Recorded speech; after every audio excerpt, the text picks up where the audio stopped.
biasanya oleh pihak-pihak supplier, ataupun juga bisa dari pihak kita yang mencari suppliernya di situ. Jadi ada representatif, kemudian ada exhibition dari pameran-pameran dan sebagainya, ada pameran dagang dan sebagainya, kemudian dari kolega, kemudian buyer yang lainnya, kemudian dari agen atau organisasi organization promoting. Nah, jadi kalau di Indonesia itu ada beberapa perusahaan atau beberapa UMKM yang sering diajak pameran ke luar negeri. Nah, itu salah satunya untuk memperkenalkan produk kita ke negara lainnya. Nah, sesuatu yang ada di tempat kita itu kadang di sini tidak dibutuhkan, tapi di tempat lain itu menjadi satu bahan yang bernilai tinggi contohnya. Atau mungkin yang di tempat lain itu tidak begitu bernilai, kadang di tempat kita nilainya akan lebih besar, akan lebih bernilai. Sehingga disitulah muncul adanya perdagangan dan sebagainya.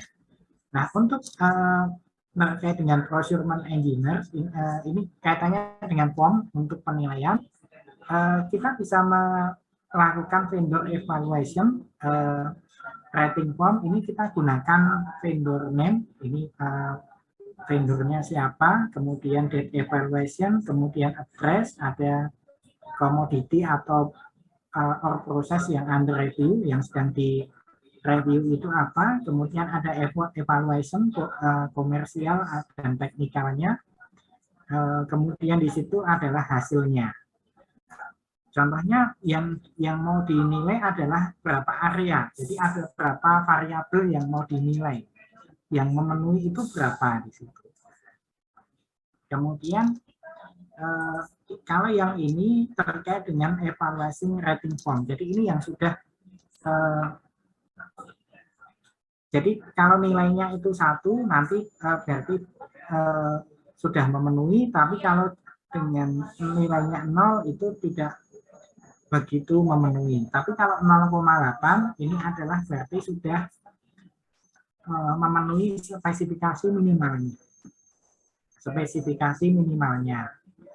Contohnya ini ada yang dinilai terkait dengan vendornya itu adalah tooling capability. Ini kaitannya dengan alat-alat atau perlengkapan atau permesinan yang digunakan. Di situ ada desain, ada manufacture, kemudian ada maintenance, storage, dan sebagainya.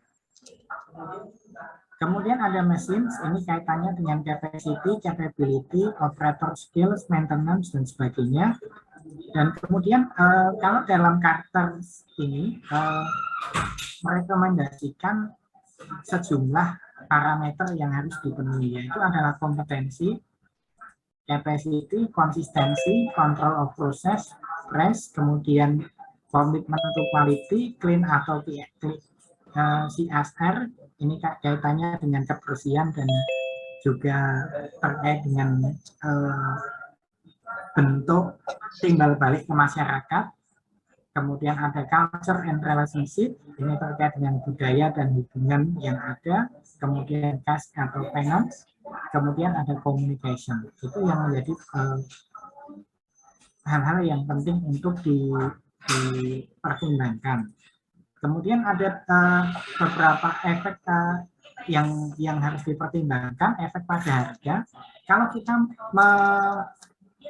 memesan komponen-komponen yang kita butuhkan kepada satu supplier, dimungkinkan biayanya akan lebih murah.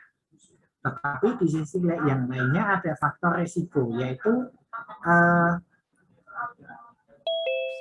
ada risikonya nanti, contohnya terkait dengan keamanan pasokan. Kalau kita percayakan ke satu orang, itu satu supplier, maka supplier itu akan mendapatkan semacam kehormatan atau mendapatkan semacam amanah untuk mengerjakan suatu produk. Tetapi jika itu terjadi kendala suatu saat, katakanlah perusahaan itu sudah punya komitmen yang tinggi, sudah punya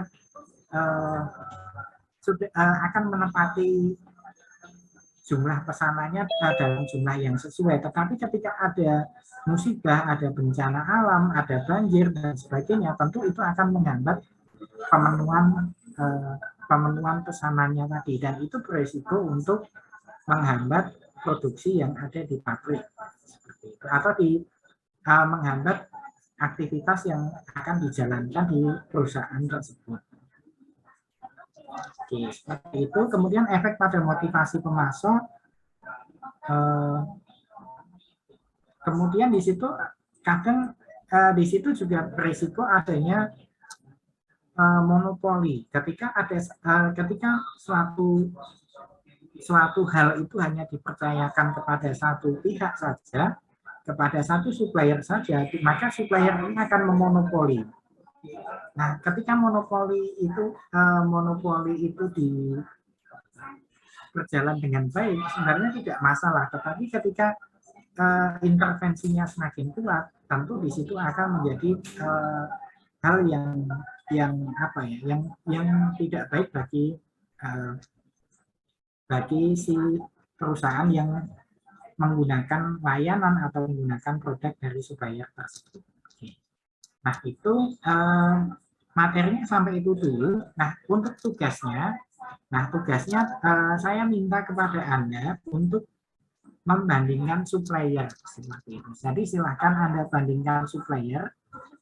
Contohnya karena kita tidak bisa ke perusahaan langsung, tidak bisa bertanya, tidak bisa karena izinnya kan dan sebagainya harus sangat ketat ya di situ. Sehingga saya minta kepada Anda, silahkan Anda bisa search suatu alat atau suatu mesin atau jadi boleh suatu komponen, suatu produk atau suatu alat yang ada kita pakai AliExpress saja lah. Alibaba. Jadi ini contoh suppliernya itu kan ada di Alibaba ini. Salah satu. Sebenarnya selain Alibaba boleh juga, silahkan saja. Contohnya karena kenapa saya gunakan Alibaba? Karena Alibaba cukup lengkap di sini. Alibaba ini informasinya detailnya lebih lengkap. Contohnya saya mau beli mesin CNC. Tadi saya contohkan, sebenarnya saya belum buka. Oke, saya mau pakai Alibaba saja. Kemudian saya saya mau beli mesin bubut atau mesin. Saya mau beli mesin bubut CNC. Maka silahkan Anda cari spesifikasi. Ini contohnya mesin ya. Kalau Anda mau cari yang lainnya juga boleh, yang selain mesin. Bisa saja komponennya atau yang terkait dengan produk Anda apa sih yang mau dibuat contohnya. Ini contohnya saya mau mesin. Nah, mesin di sini harus saya spesifikkan. Contohnya saya mau cari mesin yang seperti apa di sini. Saya mau cari mesin yang CNC contohnya. Yang CNC kemudian di mana saja itu yang menyediakan. Contohnya saya ambil salah satu contohnya di sini. Oke, maka saya silahkan nanti dikumpulkan informasinya, spesifikasinya seperti apa, ada nggak di situ keterangannya, company profile-nya seperti apa, kemudian transaction-nya seperti apa, di situ sudah ada informasinya sebenarnya, sudah ada informasinya di sini. Jumlah penjualannya berapa, kemudian company profile-nya berapa, company profile-nya bagaimana, kemudian mungkin ada rating dan sebagainya di situ. Kalau ada bisa Anda evaluasi. Dan untuk tugas ini berarti baru sampai mengumpulkan informasi saja.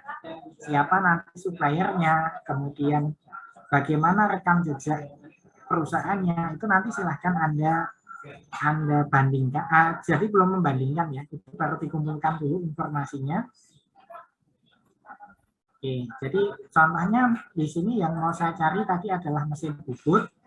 Kemudian di sini mesin bubut ini, di sini saya bandingkan. Nanti silahkan bisa Anda bikin tabel perbandingannya terkait dengan hal-hal penting atau variabel-variabel penting yang ada. Katakanlah mesin bubut A ini memiliki panjangnya berapa, kapasitasnya berapa, kemudian lead time-nya berapa, kemudian di situ ada jenis bahan yang digunakan apa, dan sebagainya. Jadi dari informasi ini silahkan Anda bikin tabel perbandingan. Termasuk nanti ke perusahaannya di sini, si penyedia atau suppliernya di situ. Kemudian di situ bisa Anda lihat suppliernya itu seperti apa. Di situ kan ada informasinya ya. Ada informasinya, nanti bisa Anda tuliskan secara ringkas apa saja yang dibuat oleh vendor atau supplier tadi, kemudian jumlah karyawannya berapa, lokasinya di mana, dan sebagainya. Bisa Anda lihat atau bisa Anda cari nanti. Jika di sini tidak ketemu, ya mungkin Anda bisa search di Google, itu kan biasanya ada informasi ya terkait dengan suatu perusahaan gitu. Contohnya, oh ini perusahaannya adalah Tengso Hippo contohnya. Jumlah tahun berdirinya tahun 2014 contohnya. Yang diproduksi apa dan sebagainya nanti silahkan dibuat dalam satu bentuk ringkasan sederhana. Contohnya yang spesialisasinya apa dan sebagainya. Nah, untuk formatnya nanti yang pertama tadi perbandingan mesin atau produk atau parts atau material, silahkan saja. Kemudian nanti yang kedua adalah perbandingan perusahaan di antara si supplier tadi.